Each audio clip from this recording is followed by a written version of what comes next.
गोजोन हामलायनायजों लोगोसे नोंथांमोनखौ गोदान खौराङाव बरायबाय। अन्नानै नोंथांमोना बे रादाबखौ जोबजासे नायलां। लोगोसे भिडिअखौ लाइक, कमेन्ट, शेयार आरो चेनेलाव गोदानै फैदोंब्ला साबस्क्राइब खालामनो गुरै खावलायबाय। दानिया फैदो लोगोफोर रादाबखौ मिथिलांनि। गिबि खौराङाव दङ बासबारि दख'रा दुलाराय बर' फरायसा आफादनि बेंखनाव थानाय बासबारि रंजालि बैसागो खुंफुं आफादनि बानजायनायाव खुंफुंजानाय खुंगा 8थि रंजालि बैसागो फोरबोनि जोबथा साननि गेवलां सावराय मेलाव क'क्राझार जिल्ला एबसुनि आफादगिरि कृपेश दैमारि बिथाङा थांखिजानाय बुंथिगिरि आलासि महरै बाहागो लायो। गेवलां सावराय मेलाव बाहागो लानानै बैसागो फोरबो आरो बेनि रंजानाय आरो फोरबो फालिनायनि सायाव गेबेंथारै बिबुंथि लाखियो। बे हाबाफारियाव गाहाय आलासि महरै बाहागो लायो जनता फरायसालिमानि गोरायुं डक्टर सुबुं बसुमतारिया। गुजरात रायजोनि पाटगाम समस्तिनि कंग्रेसनि MLA जिग्नेश मेपानीखौ आसाम पुलिसा हमबाय।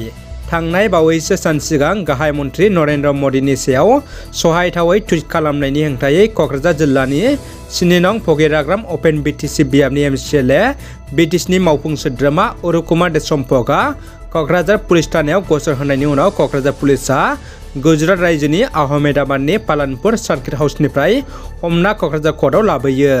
पुलिसनि गोख्रों पहेरा होनायनि गेजेरजों क'क्राझार CGM आदालतआव थिसनदों गुजरातनि MLA जिग्नेश मेपानीखौ।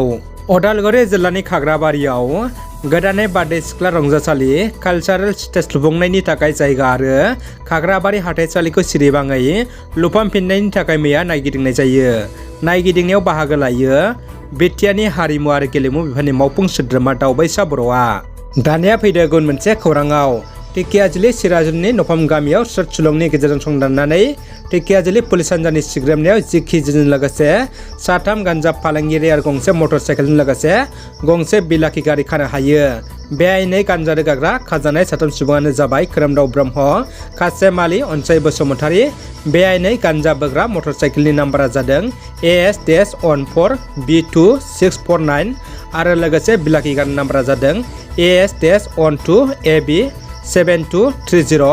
खोरोमदाव ब्रह्म आरो अनसाय बसुमतारी न'आ उदालगुरि जिल्ला माजबाटआव आरो कासेम आलीनि न'आ ढेकियाजुलिनि फेरगामियाव होनना मिथिनो मोन्दों।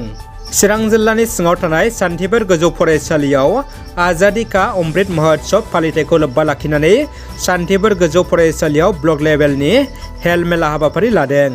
बे हाबाफारियाव गोबां रोखोमनि बेमारफोरखौ नायनाय जायो आरो माखासे मोदोमनि एबा देहानि थाखाय मोजां मैगंफोरखौ जायोब्ला मा भिटामिन थायो आरो मा मुलाम्फा दं बेखौबो दिन्थिफुंदों। बे हाबाफारियाव 30 नं सिडली समस्तिनि MLA जयन्त बसुमतारिया बाहागो लानानै बुङोदि गामिनि दुखुथिया नखरफोरनो देहा सांग्रांथि होनाया जोबोद गोनां। बेखौ लानानैनो आजादी का अमृत महोत्सव फालिथायखौ लोब्बा लाखिनानै सान्थिफुर गोजौ फरायसालियाव ब्लक लेभेलनि हेल्थ मेला हाबाफारि लादों होनना फोरमायो। गोजोननि सोहोर बिटिआरनि राजधानी क'क्राझार सोहोराव पिस्तल दिन्थिना सिगिना रां लुथिनाय जाथाय जादों। सिनाय मोनै पिस्तल लानाय 4 डाकातनि मोनसे हानजाया 20 एप्रिल मोनाबिलि 7:08 रिंगासो समाव क'क्राझाराव पिस्तल दिन्थिना रां लुथिदों। खौरांनि बायदिब्ला क'क्राझार सहरनि साखाथि सान्दामारियाव थानाय खावाबिल गामिनि थागिबि मनज कुमार बसुमतारी न'निफ्राय 70,000सो रां लुथिदों डाकातिफोरा। दानिया फैदो जोबथा खौराङाव। कुसुबारनि गपाल जगन्नाथ थानाव खुंनाय बाहुकुवा फोरबोआव आगुनि रायजोनि सोलोंथाइ बिफाननि मन्थ्रि आरो आगुनि बर' थुनलाइ आफादनि लेङाइ आफादगिरि मानगोनां मुस्रि थानेश्वर बर' बिथांखौ बिटिआरनि चिफ प्रमद बर'आ लोगो मोननानै जोबोद गोजोननाय मोन्दों होनना बुंदों। बिथां गेदेमानि समाजाव मावलांनाय रोंगौथिफोरा गोदान जोलैफोरनि थाखाय मोनसे सोरांनि लामा दिन्थिगोन बेखौ बिथाङा मिजिं खालामदों। रादाबा एसेनोसै लोगोफोर। रादाबखौ जोबजासिम नायनायनि थाखाय गासिनिसिमबो साबायखर आरो गोजोन हामलायनाय थाबाय।